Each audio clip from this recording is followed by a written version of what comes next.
And to our forecast now, Metro Detroit is in for what could be a potentially nasty afternoon and evening, as well as an overnight. All of our viewing area under either a marginal or slight risk for severe weather. Let's send it over to Kevin, who has been tracking it all for us. Hey, Kevin.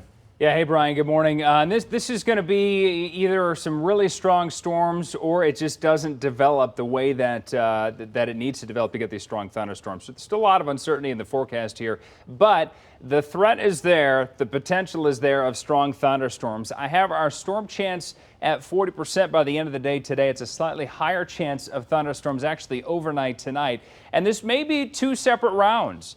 Both have the risk of damaging wind gusts that may knock out power, and in some cases, the gusts may even exceed 70 miles per hour. So power outages would be the biggest threat from wind gusts, but also torrential rain and flash flooding and some street flooding. Going to be possible with some pretty heavy downpours as the humidity goes up this afternoon. Then after this, after tonight, we're really going to be focusing on the heat by the middle of this week, centered around Wednesday. The temperatures are going to be soaring. Humidity is also going to be soaring, and it's going to be the hottest day that we've had for a while come Wednesday. Here's a look at the radar right now. Storms out of North and South Dakota moving into western Minnesota. There's a warm front that is south of Michigan. This front is going to lift to the north, and as it does so, this energy is going to ride along the northern edge of this front. So it really depends on where this front lines up. Also depends on how these storms interact with each other around the Dakotas and Minnesota today to see if they're going to hold together as they progress into lower Michigan. This is 7 o'clock this evening. So the first round of storms, the potential is there after 6 p.m. So at that point, you need to make sure you're paying attention to the radar, you're paying attention to the weather, make sure your devices are charged up just in case there are some power outages this evening.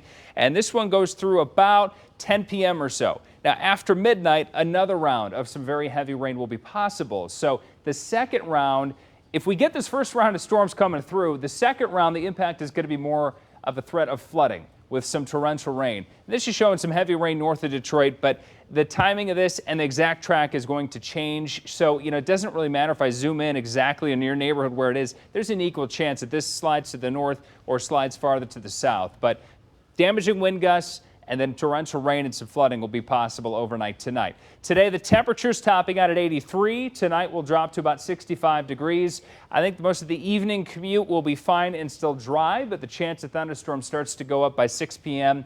and beyond. And then we fast forward now to tomorrow. Chance of some showers still early tomorrow morning, and then the sun comes out in the afternoon, the high of 88. 97 degrees Wednesday. The record high is 95, and it may feel like it's 100 to 105 with a heat index Wednesday. A hot and humid day expected Wednesday. The good news is that heat wave doesn't last. 91 Thursday, but then we cool all the way to 83 Friday, and temperatures this weekend, upper 70s, coming back Saturday. Allie.